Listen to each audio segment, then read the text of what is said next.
नमस्कार। Ritwik speaks channel पर आप सभी का एक बार फिर से स्वागत है। आज मेरे लिए और मेरे इस क्रिएटिव कंटेंट वाले जिसमें मैं अपना क्रिएटिव कंटेंट शेयर करता हूँ, उस चैनल के लिए, ऋत्विक स्पीक्स के लिए बहुत ही शुभ दिन है। आज मेरी प्रेरणा स्रोत, मेरी सबसे अच्छी दोस्त और मेरी माता का जन्मदिन है। आप सभी को एक थोड़ा सा परिचय मैं देना चाहूँगा कि मेरी माता अपने व्यवसाय ग्रीन मंत्रा से जुड़ी हुई हैं और उसी के संचालन के साथ साथ वो एक गृहिणी भी हैं। घर में भी उनका सब कुछ उन्हीं से चलता है। लेकिन इन सभी चीज़ों के साथ साथ, इन सभी रिस्पॉन्सिबिलिटीज़ के साथ साथ वो एक बहुत क्रिएटिव पर्सन भी हैं। और दरअसल मेरे अंदर जो पढ़ने की, हिंदी साहित्य की, उर्दू साहित्य की और किसी भी तरह के लेखनी की और लिखने और पढ़ने की जो अच्छी आदतें और एक अच्छा हैबिट्स हैं, वो सभी मेरी माता से ही आए हैं। तो मैंने सोचा क्यों ना कुछ आज पंक्तियों के साथ, अपनी स्वरचित पंक्तियों के साथ आप सभी के साथ उनको एक हैप्पी बर्थडे के रूप में एक उपहार प्रस्तुत करूं। ये कविता जो मैं आपसे शेयर करने जा रहा हूं, वो दरअसल मैंने लॉकडाउन में कुछ महीने पहले लिखी थी। पर मेरा यह मानना है कि माँ के लिए, पिता के लिए, अपने परिजनों के लिए कोई भी समय शुभ होता है। और इसीलिए आज एक बहुत शुभ दिन पर मैं आप सभी के साथ माँ पर लिखी हुई अपनी एक स्वरचित कविता साझा करता हूँ। जीवन की उठापटक के बीच कश्मकश में फंसे हुए मन के लिए ठहराव का नाम ही तो माँ है। आत्मचिंतन के लिए निकाले गए अल्प समय का नाम ही तो माँ है। व्यस्त दिनचर्या में लिप्त हर मनुष्य के लिए आराम के चंद पलों का नाम ही तो माँ है। शुष्क हुए हर पात के लिए अंबर से झरती हुई निश्चल वर्षा का नाम ही तो माँ है। उजाड़ बंजर धरा पर भी जो रंगों की बहार ले आए, उस बागवान का नाम ही तो माँ है। नीले नभ में छाए घने काले बादल के बीच तीव्रता से चमकती हुई उस एक सूर्य की किरण का नाम ही तो माँ है। बोरियत के पलों में पस्त हुए निकम्मे नीरस जनों के आमोद प्रमोद और हर्षोल्लास का नाम भी तो माँ है। भूख से व्याकुल पुकारते हुए उदरों के बीच आती हुई स्वादिष्ट व्यंजनों की उस सौंधी महक का नाम ही तो माँ है।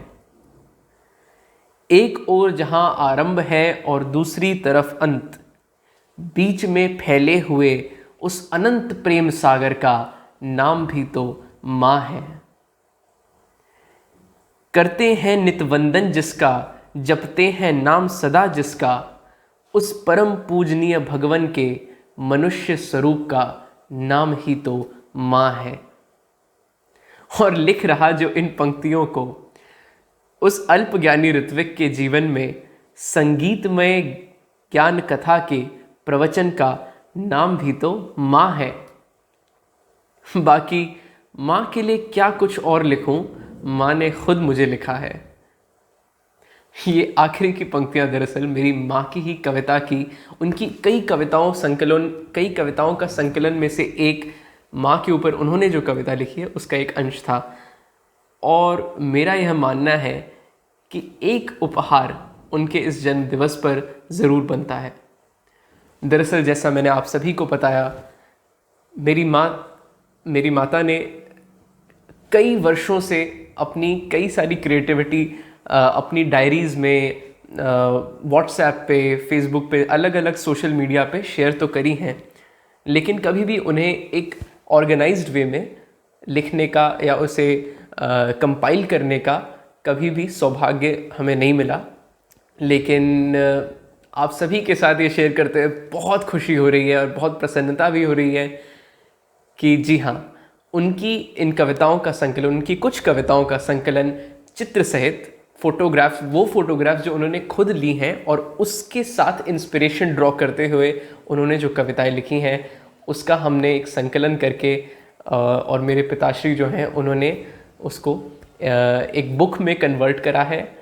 और ये भी मेरे दिमाग में ऐसा आता है कि शायद इस कविता को, इस कविता संकलन को, इस बुक को लॉन्च करने के लिए माँ से बेहतर और कौन होगा। तो मम्मा, मैं आपको इनवाइट करता हूँ कि आप आएँ, और पापा आप भी एक बार आके इस कविता संकलन को, इस पुस्तक को इनॉग्रेट करें।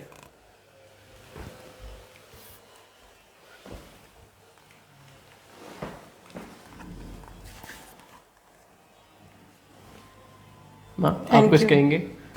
Thank you Ritvik and Navendu. मेरे लिए बहुत ही सौभाग्य की बात है कि जब हम किसी चीज़ से प्रेरित होते हैं और हमें प्रेरणा मिलती है और सहसा हमारे मानस पटल पर कुछ पंक्तियाँ अंकित हो जाती हैं और आप लिख लेते हैं, और फिर बाद में आप इस तरह का उसको एक हार्ड कॉपी मिलती है, तो आपको बहुत अच्छा लगता है। और इससे खूबसूरत एक जो कहते हैं गिफ्ट मेरे लिए हो नहीं सकता। And thank you so much to both of you. Ujiyara, इस किताब के बारे में, हाँ, कुछ इसमें से कुछ पंक्तियाँ आप शेयर करना चाहोगे? बिल्कुल। जैसा कि हम सभी को पता था कि लॉकडाउन का समय और सभी लोग हम अपने अपने घरों में थे, पर मुझे लगा कि कोई भी चीज़ अगर हमें रोकती है कहीं, तो कहीं ना कहीं हमारे लिए द्वार भी खुलते हैं कुछ अच्छी चीज़ों के। तो सुबह उठ के सूर्य भगवान के जब दर्शन करती थी तो कुछ अच्छा सा नज़ारा दिखता था छत के ऊपर से, जो यूजुअली हम नहीं देखते थे, पर लॉकडाउन में ऐसा किया। तो कुछ फ़ोटोग्राफी का भी शौक़ रखती हूँ, तो जब चित्र आता था सामने कैमरे में तो उस पर कुछ पंक्तियाँ लिखती थी। तो एक आपके साथ साझा करती हूँ कि ये एक आप देख रहे होंगे चित्र, कुछ पेड़ है जो बादाम का और कदम का, और उस पे उड़ते हुए पंछी। तो इनको जब खींचा तो ये पंक्तियाँ मेरे एकदम सहसा अपने आप ही उभरी। उड़ते परिंदों की परवाज़, उड़ते परिंदों की परवाज़ पर, सुबह उठते हुए आफताब पर, न जाने कौन नक्श खींचता है, मेरा दिल क्यों वहीं बार बार खिंचता है। मुझे उगती सुबहों और ढलती शाम में परवरदिगार दिखता है, शायद इसीलिए मेरा दिल वहीं बार बार खिंचता है। ये वक्त मुझे खुद से मिलाता है, वो मुझी में है ये एहसास दिलाता है, हाँ इसीलिए मेरा दिल वहीं बार बार खिंचता है। Thank you so much Navendu and Ritvik for such a wonderful gift.